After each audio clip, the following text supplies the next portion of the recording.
The Golem is the first of two stationary bosses we encounter in Shining Force 3. He attacks solely with his two special abilities and does so in a specific sequence. His Tremor attack is a large area of effect, which deals damage to anything close to him. However, his most dangerous attack is Rockfall, which hits everything, friend and foe alike, in a 3-square wide column in front of him and has unlimited range. Due to an audio desync issue, the original audio from this recording was lost. It has been replaced with music from the Shining Force OST and voice actors who aren't utterly freaking terrible in every possible respect. Enjoy. Ladies and gentlemen, welcome to Let's Play Shining Force 3. This is Battle 23 atop the Great Wall beside the Lookover Tower, and as you can see, it's a rather linear level design. We've got to get from one side of the wall to the other while dealing with the various ambushes that we will find in the multicolored Mask Monk madness atop the crenellations of this particular wall. Now, the most interesting part of this particular battle is the boss that we will be fighting. Of course, you can't see the boss yet because, hey, it's Shining Force 3 and we like to hide things from you. Otherwise, it's part of the course, to be quite honest. It's not a particularly difficult fight, although we will be dealing with a new mechanic that we have not seen as of yet, and that could prove to be rather tricky.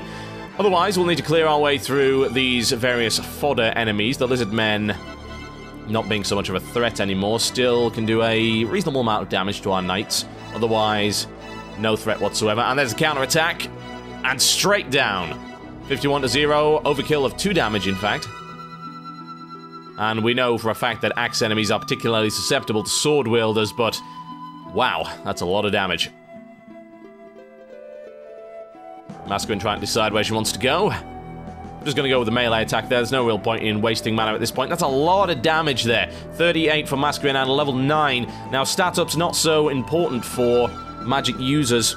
It's always nice to get a little bit of extra mana and health, of course, for obvious reasons, but otherwise, mana and magic are all dictated by your affinity with a particular type of magic and the level of proficiency you have with the weapon you are using. Right, time for a scripted event.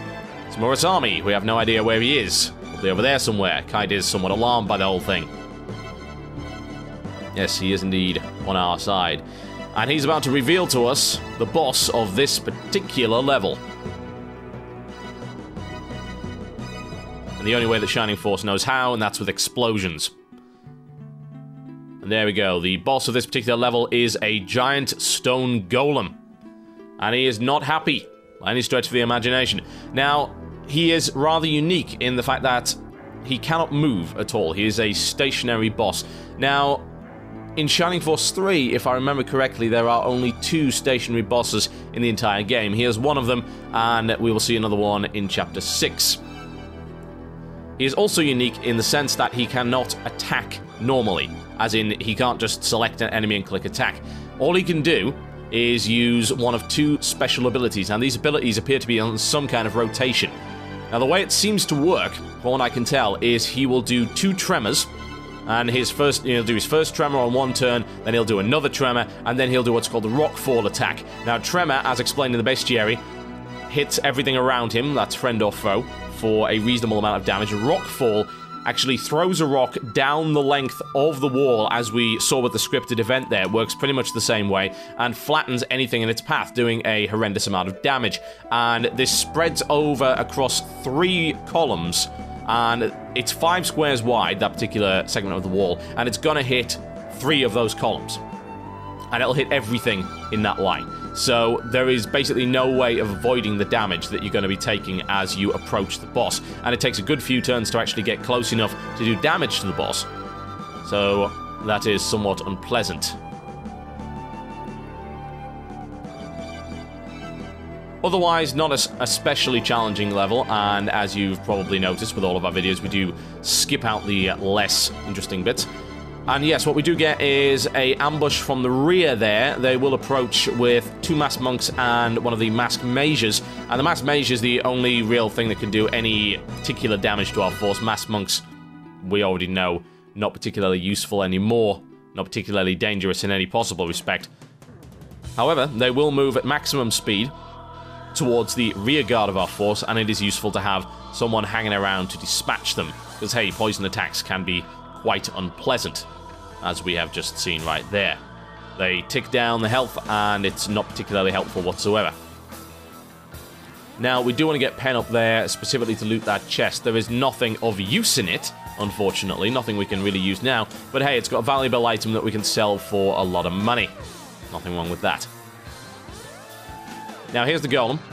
And the Golem is using a Rockfall this time around, and is tossing it at Dantes. And yes, you can see the bizarre, thoroughly bizarre setup that we have there, whereby the 3D model actually gets flattened. And the Masked Monk also getting hit by that. If you are in that line, friend or foe, you will get hit. It's as simple as that.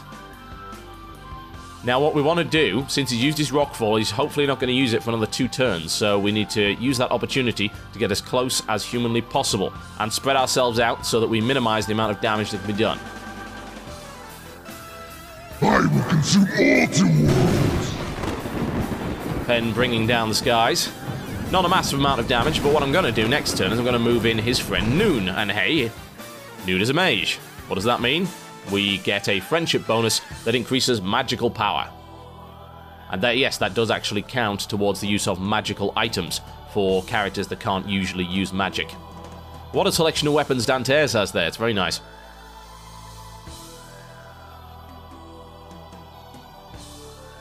Down goes the Masked Monk. A pitiful amount of experience. I'm surprised at the amount of cash you still get from these guys. And to be honest, it's one of my big beefs with this game. This particular section of the game doesn't cycle through enemy types quick enough.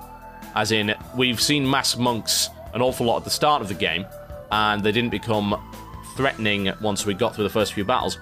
Spirits, help me! Do an awful lot of damage. They were easily slaughtered. And in this case, we have the same problem. We've got the Masked Monk version 2, which has increased health and increased damage and defense, but it's used too much. They hang around way, way, way too much, and by the time you see the last of them, they're absolutely pathetic. Indeed, they became pathetic and obsolete several battles ago. Right, now let's see just how well this works. You see the friendship bonus you're gaining there from Noon. Use the Ibaru ring to target this one remaining Masked Monk and see how much damage we can do. I am destroying all worlds right now! Oh yes, you can see the extra there. Not bad at all.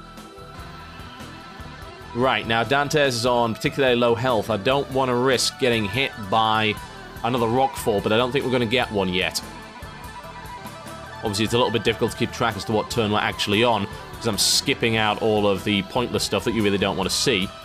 But what I will say is I believe it's another Tremor turn at the moment.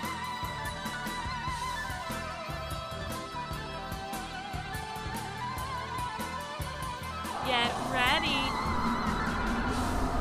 Even level 1 special enough to completely eviscerate the Masked Monk. 66 damage. Absolutely obscene. Thankfully, Sybil's still getting experience. Won't get experience from the Masked Monks once she hits level 10, so might as well make use of it at the moment. Take this! That's not something we get to see very often. That is the Fairy Soul attack. Obviously, we don't usually attack things in melee with mages, but hey, it seemed to work this time. Let's get forward a little bit here, and a second attack from Sybil. Get ready. Yet another tornado, and some sickening, crunching damage.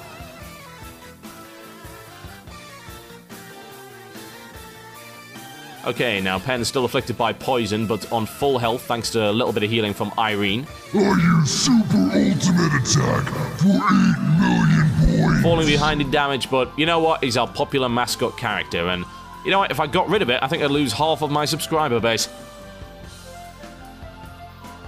Now, I would like to get rid of these magic-using Masked Monks. We are aware of how much damage they can do. Unfortunately, they didn't seem to be aware of how much damage Dantes can do. Down he goes straight away before he has the opportunity to react. Now, we do want to watch out for the purple-clothed monks. They are magic users, and they have both Blaze 3 and Tornado 4. Blaze 3, quite a nasty AoE. Tornado 4, a single-target attack. As we've seen, Tornado not particularly dangerous, but the level 4 can do a lot of damage. Take this! Pretty much level 4, anything does a lot of damage. Another Fairy Soul, and down he goes. Now that's the way clear to deal with that chest, and what we'll do there is we'll use Irene, Noon, and Pen as the rear guard to deal with the incoming masked monks, while we move the rest of our force up as humanly spread out as possible. Ouch, this is going to be painful. This is the Blaze 3. Hopefully Dantes won't take too much damage. 24. I think he should survive the rockfall if it comes, so not too worried about that. Now the best thing to do here, of course, would be to try and eliminate the masked monk as quickly as possible. Equip the Phoenix Sword, see if we can manage it. Sadly not. Kite not one of our biggest hitters by any stretch of the imagination, but he does have a lot of utility and he is tough. And that's a good thing. Right, now we do have to worry about the harpies hovering around to the left. Yes, they will invariably approach as we close in on the boss. And we know their debuff can be particularly unpleasant. Excellent level up. Solid. No agility bonus there, but nothing we need to worry about too much. And here comes that rockfall I was talking about. He's on 24 health. Will he last? Yes, he will, but only just. And this is going to hit an awful lot of our guys. There really is no way to avoid this. Taking out almost half of the health. Now, if Murasami dies in this level, it doesn't make a blind bit of difference. So you don't need to worry about that. Murasami, in fact, if he dies and disappears and explodes and all those other unpleasant things that tend to happen in Shining Force 3, he'll be right back after the battle to tell you what he's been doing. Very determined little soul, that one. Right, you know what? Let's show off. Wendigo. We already know that the summon spells can do an awful lot of single target damage. Let's see what rank 1 Wendigo can do to a mass monk. Go Wendigo! Nasty. Very unpleasant indeed. Now, of the 2 magicians that we have, now called wizards since they've both been promoted, Noon is the better single target, mainly because he gets Soul Steal a little bit later, which is absolutely fantastic for cracking tough non-boss targets. And there's that Venom Blade that I was talking about earlier, the useless item. We'll be selling that. We don't have any blade users in our force. It's nice to give you the option, though. You could easily choose a blade initially for Kite if you wanted. The game allows you to do that. However, the 2 best weapons in the game for Kite are actually swords. Not a massive difference, but hey, it's obvious what the game wanted to do. Looking around there for extra land effect, not getting it, so we'll just start from here. There's the very unpleasant Heavenly Fire. It's the 4th special, thanks to the item that we have there, the glove that she's using. And 49 experience. Very nice. Irene lagging slightly behind in levels, but that's not going to last too long. Good setup as regards to balancing out how fast characters level up with the decreasing amounts of experience. Right, we are finally in base-to-base contact with this large evil monstrosity, so let's hit it. Rise, Phoenix!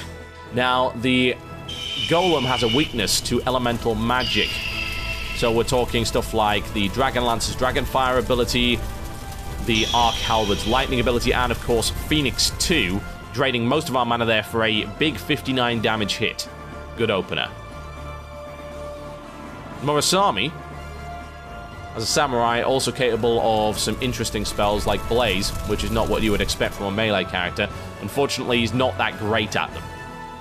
Murasami, in my opinion, a B-list character.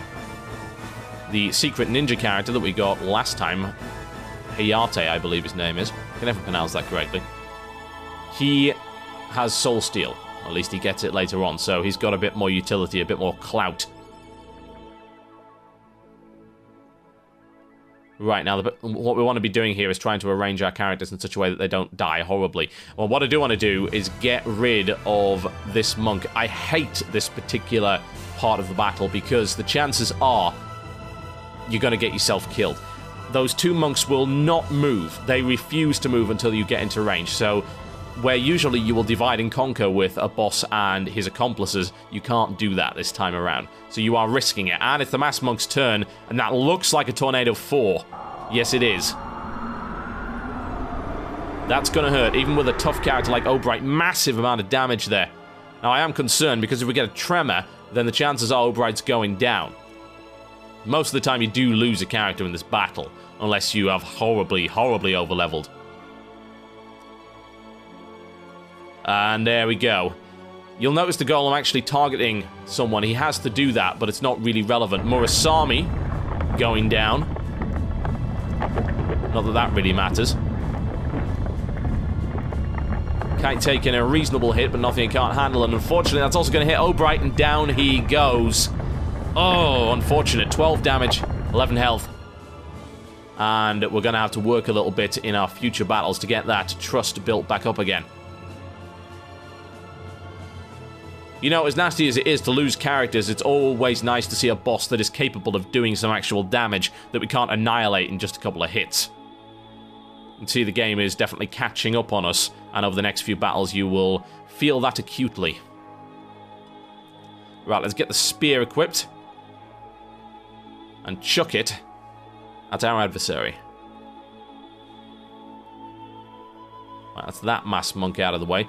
Now, what we could do here, and it's probably what I'm going to go for, is load as much damage on the Golem as humanly possible. And that will certainly help matters. Load as much damage on the Golem as possible. Massive hit there. And just ignore the magic user to the left. Hope to maybe annihilate him this turn. Unfortunately, a lot of our characters are quite far away. Lord, give me your power! Doesn't really matter, Khan's on full mana. The battle is close to done.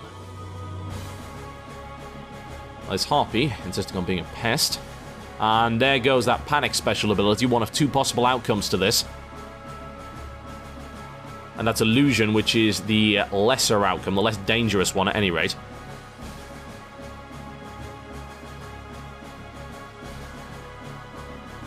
Get Hayward in an optimum position for death. Bullseye. Wondrous. And there's level 9. Is it a perfect stat up? No, it isn't, but it's reasonable nonetheless. By this point in the game, your chances of getting a perfect stat up are significantly decreased. That is part of the leveling mechanic. The higher you go, the less stats you generally get. A little bit disappointing, but hey. And a counterattack by Grace, of all people. Big smack on the head for the Mass Monk, probably regretting that one. And there's the level up. Not a good one by any stretch of the imagination, only 1 MP. Not so great for a healer character, and Grace does have naturally high mana reserves. But once she starts getting Aura level 2 and those really expensive spells, it's going to drain fast. Now here comes that Rockfall again. Now hopefully we'll spread our characters out a little bit more, but it doesn't look like it. It's going to go down the left-hand side. And it's going to annihilate the Mass Monk in the process. The enemy of my enemy. In this case, sadly not my friend. Taking off half of Hayward's health there, very unpleasant. And a big hit on Kite as well. However, since we've cleared out our enemies, the chances are we're going to be able to deal with the Golem this turn quite effectively. Now, let's make use of that new spell that we got a couple of battles ago, that being Aura, the Area of Effect Heal. Doesn't do a lot of healing, relatively speaking, in comparison to, say, Heal rank 2 and 3. But hey, it's Area of Effect. Very efficient. And indeed, Grace having that rank A weapon, it's really helping matters. There we go, everyone back up to full health for the time being. Now, I think it's time to finish this off. Now, we did mention earlier that the Golem is vulnerable to elemental magic. Spark, particularly effective. Spirits, lend me your power. Now, this is an AoE attack, but in this case, you'll see why I use it. Massive hit there, 45 damage. Leaving the Golem vulnerable to a final strike from Dantes. And yes, we'll use the spear. Why not? Always good for the extra skill in spears. And 24 damage, and down he goes, dropping a health bread item. Very nice indeed, and a level 11. Ladies and gentlemen, you have been watching Battle 23 of Let's Play Shining Force 3. I will see you next time.